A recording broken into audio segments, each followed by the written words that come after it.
Hey tubers, if you're seeing me speaking right now, then chances are pretty good that I've finished the video that I'm making this intro for. I have to step out of my comfort zone for a few days, so I don't know if I doubt this video is going to get up before, but I might as well do a little shout out to my brother Dave and his soon-to-be new wife Abby.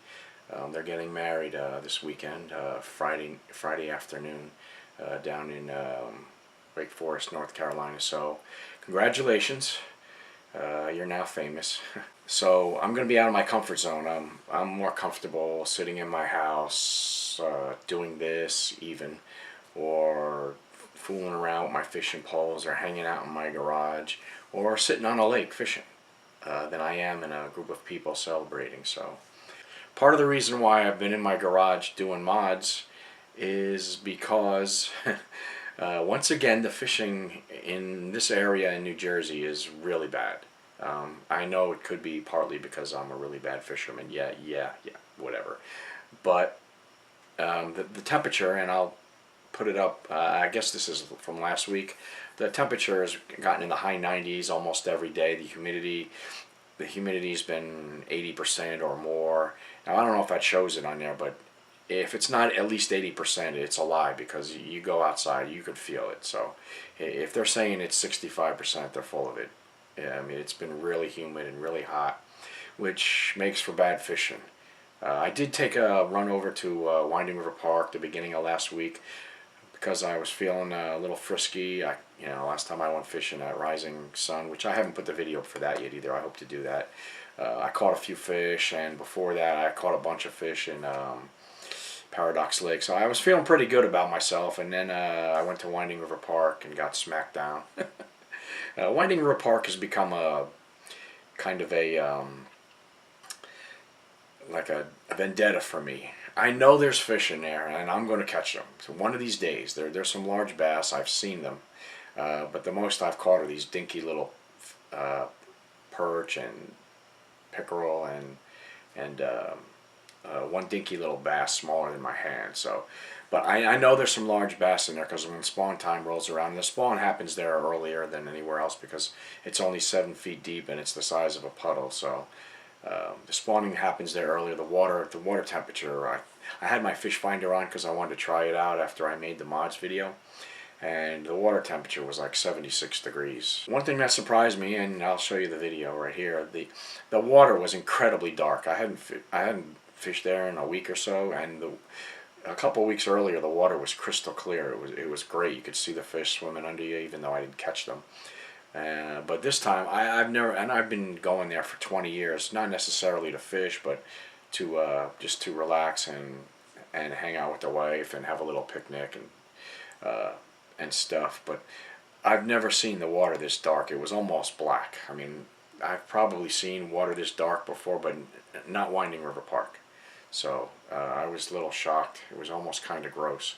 There was algae floating on the surface, and I fished my heart out. I threw everything I had, and I got a few bites, but that's all I got. The water, I mean, it was warm. You could feel it was. I was pretty warm. So that's why I'm doing these kayak mods. I want to get my kayak to the point. I've had some ideas, and I want to get my kayak to the point where I feel comfortable in it, and I can be more efficient when I'm on the water. So I've been kind of winging it up till now, but so you'll see in this video. I wasn't happy with what I accomplished in the last video as far as the GoPro mount that I put my Hero 4 on behind me. It was on the Scotty gearhead attached to the gearhead track, and it's not really secure that way. I mean, the pole that I had it on is pretty high, so every little movement, and it goes like this or back and forth in the video. I watched some of the video, and I'll put it, I don't know if I put it in a previous video, but I'll put it here. It's pretty bad. So I wasn't happy with that, so I wanted to do a better job of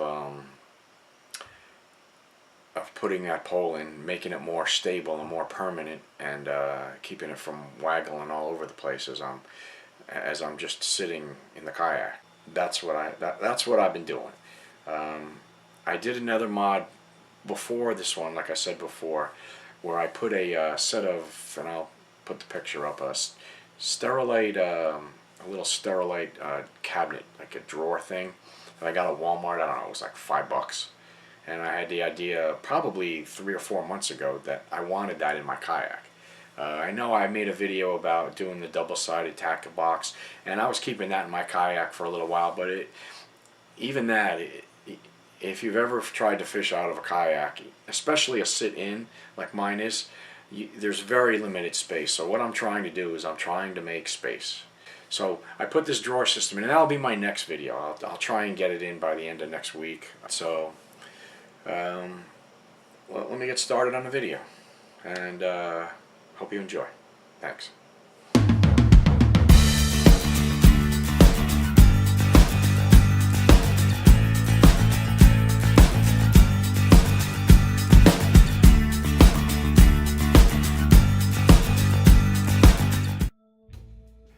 For this project, I found it would be much easier to do if I just removed the seat. It's 4 screws, and in the Old Town Trip 10 you need a Phillips screwdriver, so once you get the 4 screws out, it lifts right away.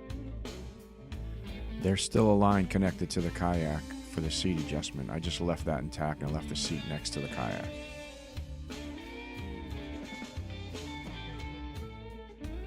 Then I removed the drawer system I installed and the transition strip it was screwed to, which you'll see later.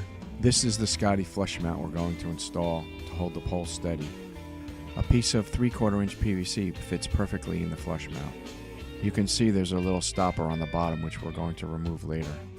And we're using a 3/4 inch PVC end cap as a receptacle for the mounting pole. Yep, it's a snug fit. These clips are just to show you how this is going to work. The end cap's going to be screwed to a piece of transition strip that I have the drawer system on, and then the mounting pole is going to fit into it.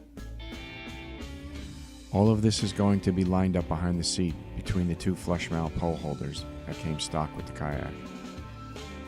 I'll have to drill a hole for the flush mount so we can install it on a kayak. Here I'm positioning the flush mount, checking to make sure that it's level and centered. I think we're ready to drill the hole to insert the flush mount through. I used a sheetrock knife to pry the end cap off, but as you'll notice, the pole still won't go through it. There's a little nub inside. I grind it off with my Dremel tool. Perfect fit. Now we're ready to rock. I used the end cap I pried off as a template to drill the hole. Now that we're all marked off, we can break out the Dremel tool again to make the hole the right size.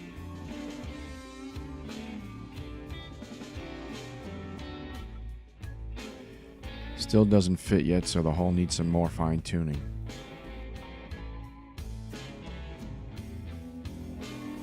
There we go.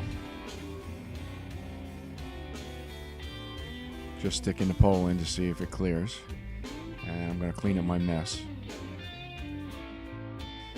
I added some shims to level it off a little bit, and then I was ready to drill the holes for my screws.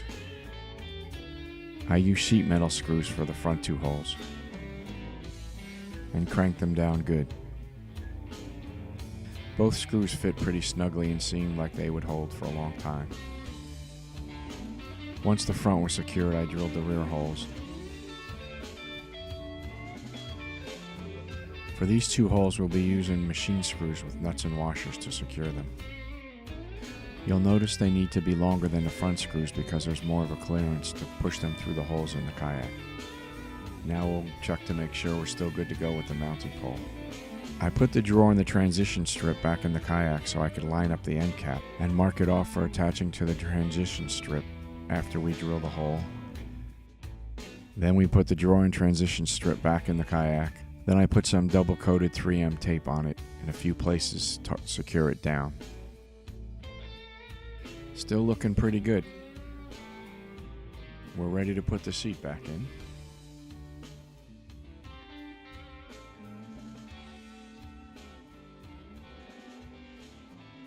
And try it out.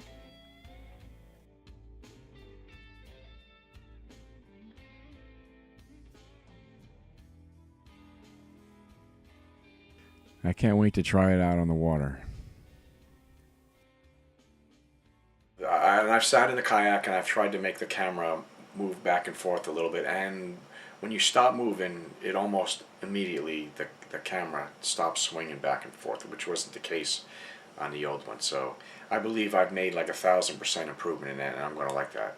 One other thing I could add is, if you notice, it's on a 3/4 inch it's on a 3/4 inch piece of PVC. You can accessorize it. You can use all different sizes, all different lengths of 3/4 inch PVC, and you just got to drill the holes in them and put the ends on and the clips, and you can make. I have different lengths. I've started one for the front of the kayak too. Instead of using all the mounts and stuff, I just have it's a short pole. I have it sticking in the gear, and of course I've got the clip so it won't fall and I won't lose it. And it's only about that high. It's only about this high. So it's the one. It's going to be the camera. It's going to be the white facing back at me. It's more sturdy, and it's not. It doesn't take up as much space. So I may go to doing that all around the kayak. Right now I only use 2 cameras on the kayak, but I hope you learned something, and I'll try and get this video out as soon as I can. I apologize if I haven't got it out by Dave's wedding, and I'll try and get the next one out for the drawers. As always, I want to thank my subscribers, and if you're watching this video, I want to thank you. You're the backbone of my channel, and give a comment and a like, and check out Flukemaster's T-shirt of the month. Take care, have a great night, and have a great weekend. God bless.